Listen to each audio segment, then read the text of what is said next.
And we have a fun twist here on our segment, Statehouse Conversations. We've been talking to members of the General Assembly, and I'm always told, though, if you really want to get to the story, you follow the money. And so even though we have somebody who's not a member of the General Assembly, we got even better. We got the keeper of the keys, the combination safe. The artist formerly known as treasurer, but now we're high-tech in our state, Comptroller, is what we have here now. Elise. Nieshalla, yes. Thank you very much for being here. You've been in office since November, taking the place of Terry Klutz, and you will be in office through 2026, yes. finishing that term. Wow, all right. We have a $44 billion budget, just a few things you need to remember, right. Biennial budget, and tax rate's about 2.9% personal income. So now you're armed with the information you need. Yes. What are you trying to do here in this role and have an impact between now and 26 and maybe beyond, depending on your plans? Thank you very much, John. It's wonderful to be with you. And I come from local government. Served as the president of the Indiana County Councils Association and of the Boone County Boone Council. County, yes, indeed. Council, yeah. So yes, the fiscal side of counties. You know, and the budget. what I always say about Boone County and what do you say? and Zionsville. If you continue to be a good shepherd and steward of your money, you might have enough sometime to pave over those bricks. Just keep trying. You might get some good old asphalt there sometime. Just don't give up. All right. Very good. That's my only Zionsville brick joke I got. Thank you. Thank All you. Right. But you do know local government. Yes. And so we were on the receiving side of the disbursement of tax revenues from the state comptroller's office, and now we are, of course, on the distributing side. And so it's a pleasure to continue to work with my friends in county government as well as in the other local units of cities and towns and school corporations to make sure that we're serving them well and always going by that mantra of continuous improvement in that service. Now, if I were a grade school student taking civics, or I were a guest at a cocktail party and I bumped into you and I said, what the heck does a comptroller do? Could you give it to me in a minute or less? What's a day in the life of the comptroller? Well, so certainly distributing those tax revenues to the local units, in addition to paying the payroll for Indiana's employees. I hear that's important. It's very important. They get upset when you don't come through with that. Yes. And then also paying the suppliers or vendors of the state, in addition to running the state's public deferred compensation program. And then there's the Indiana Transparency portal as well, and then on top of that, of course, the accounting and reporting on all of the state's funds.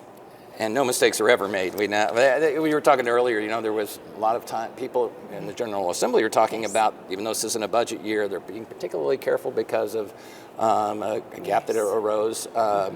Don't worry, you're newbies. Nobody was blaming you, but these, it matters. The public trust about where every penny goes. I don't mean to be cliche, but that's sort of where the trust of the public starts and stops. Absolutely. How much now? When you were in local government and you ran the head of the county council in Boone County, and you had a lot of impact, you could implement your thoughts and your ideas, and if you didn't like a policy, we're going to do this, we're going to do that, we're going to do that.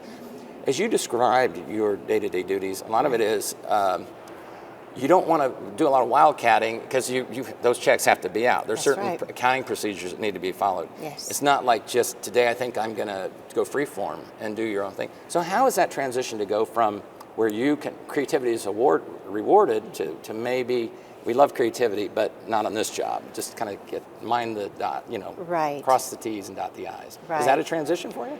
Well, being on the fiscal side of county government, it's many of those same responsibilities. Now it's just at the state level. It's fiscal responsibility, fiscal responsibility, fiscal responsibility. And so the office is very dedicated to that. And there are many people there who have dedicated their lives to making sure that this state of Indiana is in great shape from a financial standpoint, from the accounting and reporting and the disbursement of tax Not every revenues. state is as fortunate. It certainly is. I know it's in our Constitution. We have an obligation to have a balanced budget, but balanced budgets sometimes, as you know, there are many ways to balance a budget. You move a payment into the next fiscal year, you do this, you do that. I'm not giving you any ideas, am I? No. Okay, all right. But I mean, it's what is the public facing aspect of your job in terms of reassuring the public, in terms of their pension dollars? Yes. Describe that part of your job. So in Indiana, we have the great privilege of being in a state that is on strong financial footing. So everything from low debt, low pension liability, healthy cash reserves, a balanced biennial budget, as you mentioned, and then we have a AAA credit rating. So those are things to be celebrated, and that has been a process over the course of the last, couple of decades or so, where we've really turned this state around. And so, being in that strong financial position as a state, we are still part of a country where their fiscal house is in disarray, and the debt crisis is very serious. So, exploring what we can do with other state financial officers across our country to come together to support the challenging situation that's facing Congress and our next president as well, to offer them support for those difficult decisions that are ahead of us, because it's not a revenue problem, it is a spending problem. And when you look at your day-to-day job, you're very careful clearly to mine the public's trust and earn the public's trust and so forth. The longer you're in the office, though, I'm guessing you're going to say, there are some procedural things that are in state statute I can't unilaterally change, but I would love to see. Have any of those come on the radar screen yet? And I'm not asking what your legislative agenda is this session. I mean, you're new, and they got 9 weeks, but there's a budget session coming up. Have you identified yet some things you'd like to see changed in terms of policies and procedures? Yes. That could make it even better. Yes, and yes. So I certainly came in with that perspective of local government. So let me just describe one thing to you that's a minor change, but it's going to be helpful to all Hoosiers, especially to those who are interested in information on the finances of local units of government. So we have the Indiana Transparency Portal.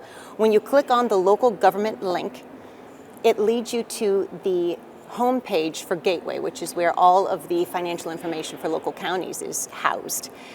So we're looking and we're working on making the change where when you go to that local government button, there are menus where you can scroll down for counties, cities and towns, school districts. So if I want to find out the story on Boone County, I can click to Boone County and go directly to the Gateway dashboard for all fiscal information related to Boone County. So those are some minor tweaks that are going to be helpful to Hoosiers as far as finding the information that they're seeking. User-friendly. And that's really what it comes down to, because the more people can see things in real time, that's right, the less opportunity they have to think that evildoers here are conspiring to, take 50% cut. You only take 30, right? Okay, I thought that. Any final thought before that we should know about your job, about you personally, before I let you get back to minding our money? Well, I'm just excited to be here during the legislative session. It's always a privilege and an honor to watch the process of democracy in action here in the State House, and the debates that take place, and the very real needs that they deal with as legislators. And I am at their service and at the service of Hoosiers in carrying out our duties. So sausage making, you're fond of that for some time, right? You know the old adage. And besides, you're only a few days into it. Right. We'll check back with you at on the 14th of March and see if you still find it as appealing. But Sounds you know good. what? Congratulations on your role. Obviously, a lot of experience and enthusiasm you bring to it. Appreciate your commitment to public service, to the same enthusiasm you bring from local county government to the state level. I'm sure Hoosiers are well served by that, and we thank you for taking time to talk about your vision for the Comptroller's office and for the state of Indiana. Elise Nieshalla, Comptroller, I thank you. Thank you, Jon.